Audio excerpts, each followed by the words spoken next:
ശരിക്കും ഞാനൊരു big boss ഞാനത് 24/7 കണ്ടുകൊണ്ടിരിക്കുമ്പോഴാണ് ആ കാര്യം കണ്ടത്. അത് കണ്ടപ്പോൾ തന്നെ എനിക്ക് സംസാരിക്കാൻ തോന്നി. രേണുസുതി ഒരുപാട് നെഗറ്റീവ്സായിട്ട് ഹൗസിൽ കയറിയ ആളാണ്, നമുക്ക് എല്ലാവർക്കും അറിയാം. പുള്ളിക്കാരത്തിനെ കംപ്ലീറ്റ് ആയിട്ട് ഞാൻ ഒട്ടും സപ്പോർട്ട് ചെയ്യുന്നില്ലായിരുന്നു. എസ്പെഷ്യലി പുള്ളിക്കാരത്തിൻ്റെ വ്ളോഗ്സ് ലാസ്റ്റ് കയറുന്നതിന് മുമ്പിട്ട വ്ളോഗൊന്നും നമുക്ക് സപ്പോർട്ട് ചെയ്യാൻ പറ്റിയ രീതിയിലൊന്നും അല്ലാതെ.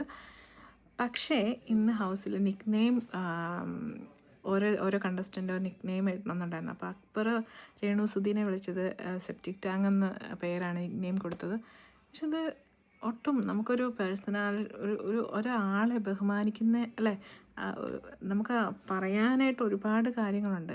രേണുസുധി തന്നെ അത് കഴിഞ്ഞിട്ട് പറയുന്നുണ്ട്, പുള്ളിക്കാരത്തേക്ക് അതൊരു കണ്ടൻ്റ് ആയിരിക്കാം, പക്ഷേ പേഴ്സണലി ഒരുപാട് ഹർട്ട് ചെയ്യുന്നൊരു വാക്കാണത് അല്ലേ. നമ്മൾ ഒരിക്കലും ഒരാളെ കമ്പയർ ചെയ്യാൻ പറ്റുന്നൊരു കാര്യമല്ല. രേണുസുധി തന്നെ പറയുന്നുണ്ട്, എന്നെ പാഷാണത്തിൽ കൃമിയെന്നോ പിന്നെന്താണ് കുറേ കാര്യങ്ങൾ പറയുന്നുണ്ട്. അത് എന്തെങ്കിലുമൊക്കെ വിളിക്കായിരുന്നു. പക്ഷേ അതിന് പകരം നമുക്കൊരിക്കലും കമ്പയർ ചെയ്യാൻ പറ്റാത്ത സെപ്റ്റിക് ടാങ്കിനോടാണ് എന്നെ ഉപമിച്ചത്. സോ ഞാനങ്ങ് നിന്ന് ഉരുകിപ്പോയെന്നൊക്കെയാണ് പുള്ളിക്കാരത്തി പറഞ്ഞത്. ഈവൻ രേണുസുധി അല്ല, വേറെ ആരാണേലും ഓക്കെ, നമ്മൾ ഡെയിലി ലൈഫിൽ തന്നെ നോക്കുകയാണെങ്കിൽ നമ്മൾ ഒരിക്കലും ഒരാളെ നമ്മൾ കമ്പയർ ചെയ്യുന്നൊരു കാര്യമല്ല അല്ലേ സെപ്റ്റിക് ടാങ്കെന്ന്. അപ്പം അതെന്തായാലും തെറ്റായിപ്പോയി. അതിന് ക്ഷമാപണം എന്താണെങ്കിലും അക്ബർ ചെയ്തേ പറ്റൂ. ബാക്കി എല്ലാ കാര്യത്തിലും സംസാരത്തിലാണ് നമുക്കെല്ലാം ഓക്കെ.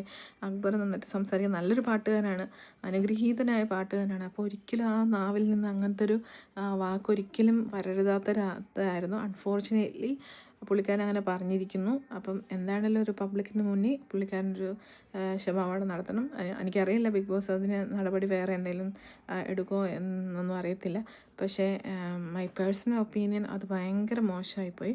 ഒരിക്കലും ഒരാളും പറയാൻ പറ്റുന്ന കമ്പയർ ചെയ്യാനേ പറ്റുന്ന ഒരു കാര്യമല്ല. അയാളുടെ പേഴ്സണാലിറ്റിയെ തന്നെ ചോദ്യം ചെയ്യുന്ന രീതിയിലുള്ളൊരു വാക്കായിപ്പോയി. എന്താണെങ്കിലും ഫുൾ ഹൗസ് എന്തായാലും അതിനോട് എതിർക്കുന്നുണ്ടായിരുന്നു. നമുക്കിന്ന് പ്രോമോയിലൊക്കെ വരെ അത് ഉൾപ്പെടുത്തിയെന്ന് തോന്നുന്നു. പക്ഷേ അത് കണ്ടപ്പോൾ തൊട്ടേ ഞാനത് സംസാരിക്കണമെന്ന് ചിന്തിച്ചു. അപ്പം എന്തായാലും അതാണ് പറയാനുള്ളത്.